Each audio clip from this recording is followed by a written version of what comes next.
पता नहीं इन सरकारों ने, इन धर्म के ठेकेदारों ने ऐसा कौन सा नफरत का जहर लोगों के रगों में डाल दिया है जो निकलने का नाम ही नहीं ले रहा। दोस्तों, आए दिन जो खबरें आती हैं जिसमें मुसलमानों को, नौजवानों को मौत के घाट उतार दिया जाता है, उनसे दिल बहुत मायूस हो जाता है। और आज उसी मुद्दे को लेकर मैं आपके सामने हाजिर हूँ।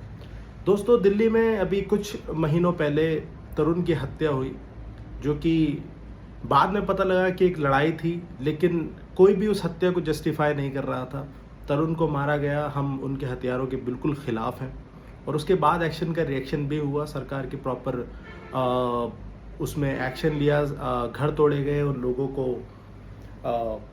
जेल भी भेजा गया शायद, क्योंकि बाद में उनकी बहन की भी एक वीडियो आई थी जिसमें उन्होंने बताया था कि किस तरह की एक पुरानी लड़ाई थी और जब एक्शन का रिएक्शन हुआ तो क्या क्या उनके परिवार ने भी सहा। इसके बाद 2 दिन बाद जो खेल शुरू होता है वो अपने आप में एक सोच में डाल देने वाली बात है। सबसे पहले अरीब की दिल्ली से ही, दरियागंज से थे वो, उनकी हत्या होती है। वो एक बिजनेसमैन थे, उन्हें मार दिया जाता है, बुरी तरह ब्रूटल मर्डर किया जाता है उनका। हरियाणा में जाके लाश मिलती है एक जंगल में। उसके बाद एक शख्स और थे, मैं उनका नाम भूल रहा हूँ, कुछ ही दिन बाद दिल्ली में, जिनकी पानी में डूबने से हत्या बताई गई, लेकिन परिवार कहता है कि नहीं, ऐसा नहीं था, उनको मारा गया है। उसके बाद रमज़ानों में हाफिज़ सुभान नाम के एक 16 साल के बच्चे को मार दिया जाता है कुछ लोगों के द्वारा। उनकी माँ भी चीखती रही, चिल्लाती रही, लेकिन कोई ख़ास ऐसा इंसाफ की खबर, कोई ख़ास ऐसा जो कार्रवाई हम दो तरफा कह सकते हैं दिल्ली सरकार से सुनने में नहीं मिली। ऐसा नहीं सुनने में मिला कि उनके भी घरों को तोड़ दिया गया है। और उसके बाद भी ऐसी बहुत सारी खबरें आती रहीं। अभी 4 दिन पहले, लगभग 1 हफ्ता पहले, तौसीफ़ रज़ा ख़ान जो कि बिहार से ट्रैवल कर रहे थे बरेली, और उनको भी पहले लिंच किया गया और उन्हें मार दिया गया, ट्रेन से फेंक दिया गया।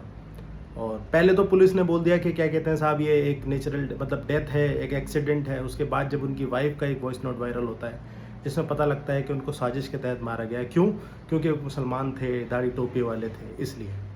और अब कल 1 मई को अयान सैफी नाम का एक बच्चा त्रिलोकपुरी का, उसको बाकायदा वीडियो में कह के मारा जा रहा है। उसके इतने चाकू भोंके गए कि वो दर्दनाक वीडियो भी आप सबने देखी होगी। उनकी माँ का रोना भी आप सबने देखा होगा, सभी माँओं का रोना देखा होगा, बीवियों का रोना देखा होगा, बच्चों का रोना देखा होगा, जिनके बाप छिन गए, जिनके हस्बैंड छिन गए और जिनके बेटे छिन गए। और वो रो रो के, चिल्ला चिल्ला के सरकार से यही गुहार लगा रही हैं कि हमको कब इंसाफ मिलेगा। और इंसाफ के नाम पे एटलीस्ट अरेस्टिंग तो होनी चाहिए टाइम टू टाइम। एटलीस्ट एक ऐसी कार्रवाई तो होनी चाहिए जो कि हम रेप पे डिमांड करते हैं कि भाई रेप हुआ है तो फिर सामने वाले की कार्रवाई भी ऐसी हो कि वो दर्दनाक हो। किसी भी चीज़ का एक्शन ऐसा होना चाहिए कि जैसे कि आपने एग्जाम्पल सेट करना था तरुण की हत्या को लेके, और आपने क्या किया, आपने तुरंत ही अगले दिन बुलडोज़र चला देगा और उसको पूरा मैनिफेस्ट कर दिया कि हाँ भाई, हमने देखो एक्शन के रिएक्शन किया, ताकि लोगों की रूह काँप जाए ऐसा करने में। लेकिन उन लोगों का क्या, उन मुसलमान बच्चों का क्या जिनकी एक पैटर्न के तहत हत्या हो रही है और कोई भी कार्रवाई दिल्ली सरकार नहीं कर रही, हिंदुस्तान की पूरी सरकार नहीं कर रही। दोस्तों, आपको ये सब नॉर्मल लगता होगा, लेकिन पता नहीं क्यों मैं इस चीज़ को एक पैटर्न के तहत देखता हूँ। मैं सोचता हूँ कि जैसे कि फ़ोन अपग्रेड हो गए, पहले एंड्रॉयड का ज़माना नहीं था, फिर एंड्रॉयड का आया, ऐसी मुझे लगता है नफ़रतों का जो पैटर्न है ये भी अपडेट हो चुका है। अब लोगों को मुझे लग रहा है ऐसे सिंगल किसी न किसी बात पे रंजिश निकालने के लिए मारा जा रहा है। क्योंकि जब एक होता है कि झगड़ा हो गया, लड़ाई हो गई और बदले में उसको मार दिया, क्योंकि जब इनकी मारने की वीडियो आती है तो कहीं ना कहीं वो एंगल क्रिएट हो जाता है कि जैसे कि अभी अरीब को भी मारा तो उसमें वो गालियाँ देते हुए ये सब बोल रहे थे कि आप मुल्ला हो, ये हो, वो हो। जिस तरह तौसीफ़ रज़ा ख़ान को मारा गया, उनको एग्जैक्टली इसी बात पे मारा गया कि वो एक मुसलमान थे। एक बात और है, जो लोग कहते हैं कि कभी भी कहीं आतंकवादी हमला होता है या कुछ भी होता है तो जो लोग कहते हैं पूरी की पूरी कम्युनिटी, हम लोग आतंकवादी हैं, मुसलमान पूरा आतंकवादी होता है। तो ये सब जो चल रहा है, जो मुसलमानों के बच्चों को मारा जा रहा है, किलिंग हो रही है जिस तरीके से धर्म के नाम पे, वो सब क्या है? मॉब लिंचिंग तो होता ही आ रहा था, अब उस पर तो वीडियो बनाना छोड़ दिया लोगों ने। ये सब क्या है? ये सब क्या आतंकवाद नहीं है? ये बच्चे क्या मदरसों में पढ़े हुए हैं? ये मदरसों में ये सब चीज़ें सीख रहे हैं कि किसको कैसे मारना है, जैसा कि इल्ज़ाम हम सब पे लगाया जाता है।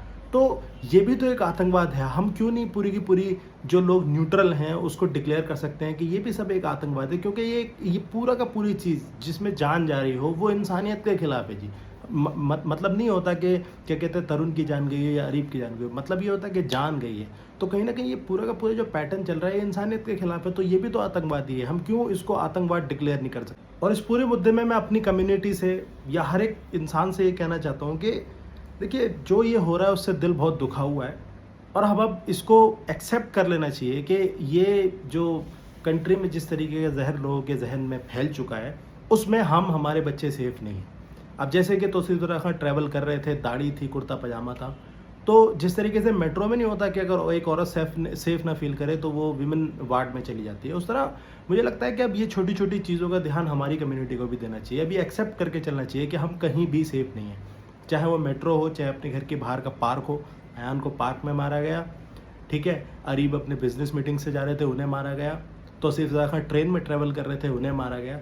तो अब हमें अपनी सेफ्टी का ख्याल रखना चाहिए। सेफ्टी का ख्याल उस तरीके से नहीं जिस तरीके से आतंकवादी आपको बताते हैं, जो कि कहते हैं कि ऐसा कर लो वैसा कर लो, और एक धर्म के लोग तो तलवारें फ्री में गिफ्ट कर रहे हैं कि भाई अपनी सेफ्टी रखिए। वो वाली सेफ्टी नहीं, ऐसी सेफ्टी कि आप जहाँ भी ट्रैवल कर रहे हैं आप अपने आप को देख के ट्रैवल करिए, एक अच्छे कोच में अच्छे पढ़े लिखे लोगों के साथ ट्रैवल करिए, क्योंकि दोस्त आपके ऊपर कौन हमला करने वाला है ये आपको नहीं पता। लोगों की मेंटेलिटी किस तरीके से, उनको भी नहीं पता कि शायद वो क्या कर रहे हैं, क्योंकि उनके दिमागों में ये चीज़ भर दी गई है, और ये भी एक आतंकवाद है मेरे हिसाब से तो।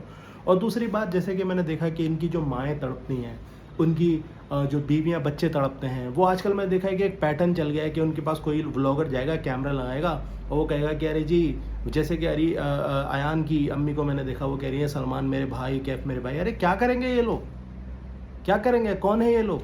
ठेकेदार हैं? कौन है? क्या है इनके बस में? क्या कर सकते हैं ये लोग? या आज तक इन्होंने क्या किया है नोटों की गड्डी देने के अलावा? नोटों की गड्डी देने से किसी का बच्चा वापसी आ जाएगा क्या?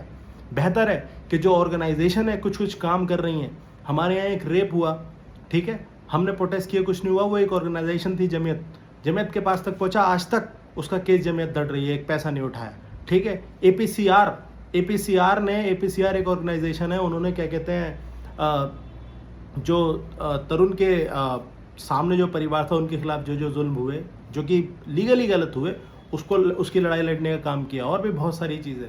और सबसे मेन बात, आपके पास आपका पर्सनल मुस्लिम पर्सनल लॉ बोर्ड है, ऐसी ऐसी चीज़ें हैं। तो आप अपनी ऑर्गेनाइजेशनों को गुहार लगाओ भाई, जो ऑर्गेनाइजेशन है आपके लिए काम कर सकती हैं, और ऑर्गेनाइजेशन है बनाओ, ऐसी ऐसी ऑर्गेनाइजेशन है बनाओ कि जिसमें भाई हर तरीके का इंसान हो और आपको वो क्या कहते हैं लीगली आपकी मदद करें।